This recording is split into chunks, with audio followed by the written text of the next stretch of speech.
야, 진짜 술 마지 마. 아, 미치겠다. 야, 오빠, 죽을래? 야, 야. 아, 진짜 하지 마. 그만해. 사랑해요. 뭐라고? 나도 사랑해. 아이고. 아, 진짜. 아니까.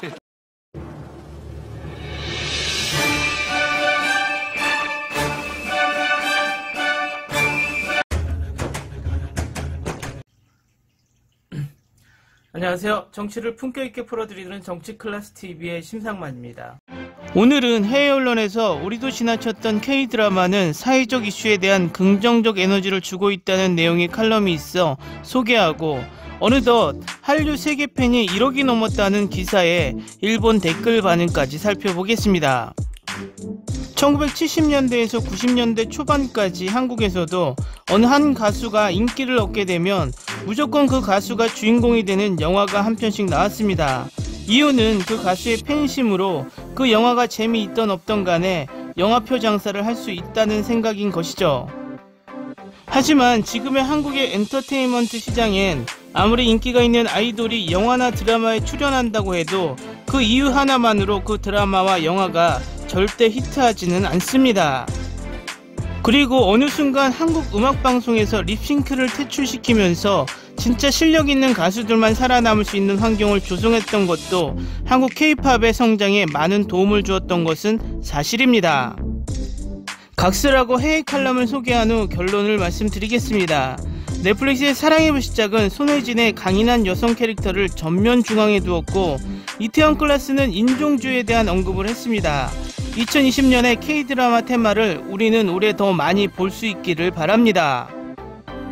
스타트업에서 배수지의 캐릭터는 우리에게 도덕적 나침반을 따르도록 가르쳤고, 사이코지만 괜찮아는 타인의 정신건강 문제로 어려움을 겪고 있는 김수현의 캐릭터 또한 2020년에 우리에게 감사한 캐릭터였습니다. 2020년은 K드라마에게 강력한 해였습니다. 점점 더 많은 사람이 넷플릭스에서 전 세계적으로 초대되기 시작했습니다. 시청 인구의 대부분이 집에 갇혀 있다는 사실은 글로벌 K드라마 열풍을 일으켰습니다. 좋은 소식은 동시에 K드라마가 전형적인 로맨스 중심의 음모를 넘어서 진정으로 주목할 만한 주제와 이슈를 넣음으로써 스토리라인에 재미를 더했다는 것입니다. 페미니스트 테마에 초점을 맞추고 정신건강에 대한 공감하는 내용의 세상이 변하고 있고 K드라마도 변하고 있습니다. 다음은 2020년에 등장한 5가지 테마이며 2021년에는 더 많은 이런 K드라마를 볼 수 있기를 바랍니다. 이태원 클래스 이 드라마에 대한 분위기 설정은 애초에 성별, 인종 및 사회 경제적 차별을 다루었습니다. 2020년에 또 다른 K드라마 보석 중 하나인 사이코지만 괜찮아는 정신건강 문제를 부드럽고 실제적인 방식으로 묘사했습니다. 도도솔솔 랄라솔은 우리에게 누나 로맨스를, 박보검 청춘기록에 등장하는 이 캐릭터는 게이 패션 디자이너 찰리정에 대한 개인정보를 공개하지 않았을 때 성선호도를 존중하는 방법을 보여주었습니다. 우리 사랑했을까는 과대 홍보가 부족함에도 불구하고 할머니, 어머니, 딸의 가족을 완성하기에 충분한 방법을 보여주면서 색다른 가족 단위를 전면에 내세운 것으로 언급할 가치가 있습니다. 우리 권력의 위치에서 더 많은 여성 리더를 만났습니다. 도움이 필요로 하는 현대시대 신데렐라는 사라졌습니다. 작년 라인업에서 2명의 여성 재벌이 금방 떠오릅니다. 사랑의 불시착의 윤세리와 사이코지만 괜찮아의 고문영입니다. 흠잡을 데 없는 스타일과 엄청난 부를 제외하고는 이 여성들은 자신의 실력을 통해 정상에 올랐습니다. 세리는 형제들 사이에서 자신이 최고임을 증명했습니다. 겉으로는 무모하고 미성숙해 보였던 고문영은 사실 자신의 감정에 가장 깊숙이 닿은 주변 남성들, 특히 문광태도 자신의 감정을 살펴보도록 독려했습니다. 부부의 세계, 지선우의 세계는 다른 이야기입니다. 그러나 그녀도 자신의 권리로 성취한 용감한 여성이자 자신을 위해 싸울 줄 아는 사람이었습니다. K드라마는 사회 문제를 그 어느 때보다 많이 다뤘습니다. 인간 수업은 한국의 대화방 스캔들이 뉴스의 정상에 올랐을 때 방송되었기 때문에 내러티브와 타이밍에서 가장 적절했습니다. 이 시리즈는 온라인 착취 협박을 유발하는 뿌리 깊은 사회 문제를 조명합니다. 현실적인 K-드라마 플롯은 우리에게 희망을 주었습니다. 우리는 꿈을 따르도록 격려받았을 뿐만 아니라 귀중한 교훈도 얻었습니다. 이태원 클라스의 박세로이 캐릭터는 시련과 고난에도 불구하고 자신의 원칙을 지키는 것이 가치가 있다는 증거였습니다. 청춘기록의 박보검도 마찬가지로 공정하고 규칙에 따르는 좋은 본을 남기고 있습니다.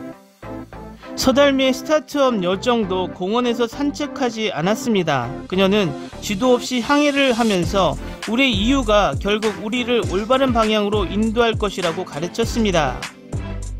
다음은 세계 한류팬 1억 명 돌파 기사에 대한 일본 댓글 반응입니다. 진짜 일본인 위의 댓글이 많아서 놀랐습니다. 다른 나라를 제쳐두고 일본에서의 한류 수용은 불가능합니다. BTS의 팔로워만 해도 전세계 2억 명이 있다고 보도스테이션에서 말했어요. BTS는 빌보드에서의 무대를 성공시킨 것이 성공의 큰 계기가 된 것 같네요. 유창한 영화에 한국어를 곁들인 훌륭한 스피치, 그리고 수준 높은 퍼포먼스, 리더의 영리함과 남의 가슴을 울리는 단어의 선택에 항상 놀란다. 이런 것도 해외에서 높이 평가받는 포인트인 것 같아요. 과거의 한류 열풍에도 저는 전혀 관심이 없었는데 작년에 BTS를 알고부터는 완전히 세상이 바뀌었습니다. 이런 멋진 그룹을 지금까지 몰랐다는 것이 후회될 정도로 팬이 되자 자연스럽게 한국에 흥미가 생겨 처음으로 한국 영화 기생충도 보았습니다. 한국의 문화에도 관심이 많이 생기고 있어요. 아직 한국 드라마는 보지 못했지만 BTS의 영향을 너무 많이 받고 있는 나에게 먼저 놀라고 있습니다. 한국 사람은 체격도 좋고 섹시함이 있습니다. 그렇게 윤삼의 열풍이 있었던 시기에도 전혀 한류에 관심이 없어서 오히려 빠져드는 사람을 이해할 수 없었어요. 그런데 반년쯤 전에 BTS에 빠지기 시작하고 점점 늪에 빠졌습니다. 사진집이니 앨범이니 시즌 기프트를 사고 이것을 장식할 선반도 사고 라이브 투어를 보기 위해 케이블 TV에 가입하고 신옥구보에도 가게 되었네요. 그것만으로도 부족해서 한류 드라마나 다른 K-팝도 듣곤 합니다. 한류 드라마 일화가 길고 해도 많아서 쌓여있는 촬영분을 계속 보는 매일입니다.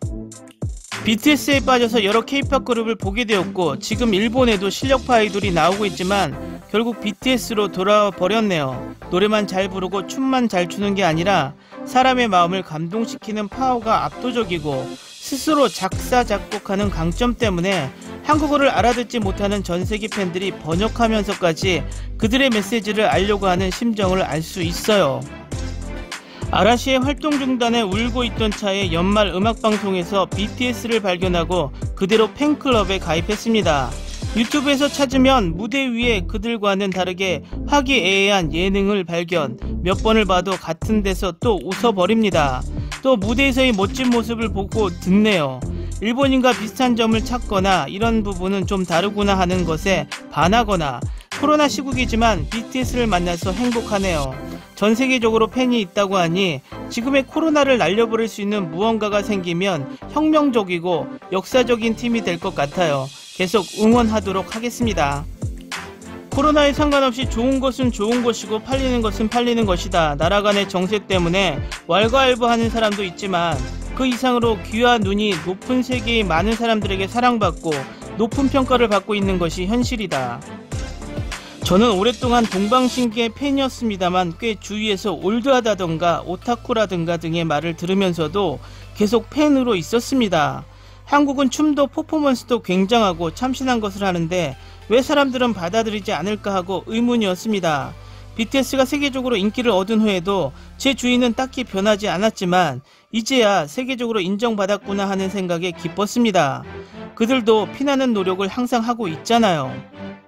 트위터를 보면 일본에서만 해도 다이너마이트 이후로 팬이 많아지고 있는 것 같다. 팬이 된 이후 지금까지 운 좋게도 라이브 티켓을 못 산 적은 없었지만 다음번 오프라인 라이브 티켓은 당첨될 것 같지 않다. 슬프다.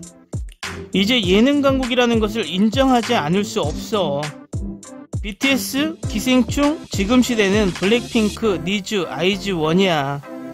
K-팝 정말 싫어. 수법이 지나쳐. 기생충도 뒷맛이 나쁜 천박한 작품. 아기상어도 한류였어? 몰랐네. 어쩐지 미국스럽지 않다고 생각했었어. K-POP 팬들은 지금까지도 어느 정도 세계에 존재해왔지만 역시 BTS나 기생충의 존재로 인해 대중의 인지도도 높아진 것 같다. 빌보드를 직접 보러 간 적이 있는데 방탄에 대한 함성이 엄청났어. 소름 돋았어요. 대단하다 한국. 일본과 달리 산업이 적기 때문에 어떻게든 돈을 벌 생각을 하고 있어. 헝그리 정신은 동아시아 제일이라고 생각해. 해외 칼럼 내용과 일본 댓글 반응까지 잘 보셨나요? 댓글 반응을 보면 일부 일본 넷 우익들이 한류의 팬이 1억이 넘었다는 소식에 그야말로 폭발을 하고 있습니다. 그런데 그들은 현실을 외면한 채 왜 한류가 인기가 있는지조차도 이유를 모릅니다. 해외 칼럼에서 봤듯이 한류 드라마는 많은 사회적 이슈를 담고 있고 일본 드라마 영화처럼 한국이 8, 90년대 했던 아이돌을 이용한 극장표와 시청률 장사를 일본은 아직도 하고 있고 음악방송에서는 립싱크 방송을 계속하고 있다는 것입니다. 그냥 소속사를 잘 만나면 실력이 없어도 방송에 나가게 되고 방송에 나가면 인지도를 쌓아서 드라마에 나가고 이 같은 방식을 되풀이하고 있으니 실력 있는 인재들이 빛을 보지 못하게 되는 것이죠. 요즘 일본이 갈라파고스 되었다고 스스로 자성하는 목소리도 들리지만 댓글을 보니 아직도 현실 인지 능력이 떨어지는 넷 우익들이 많다는 결론입니다. 오늘은 여기까지 하겠습니다. 오늘도 강화된 사회적 거리두기 꼭 실천합시다. 여러분의 구독과 좋아요는 저에게 큰 힘이 됩니다. 항상 시청해 주셔서 고맙습니다.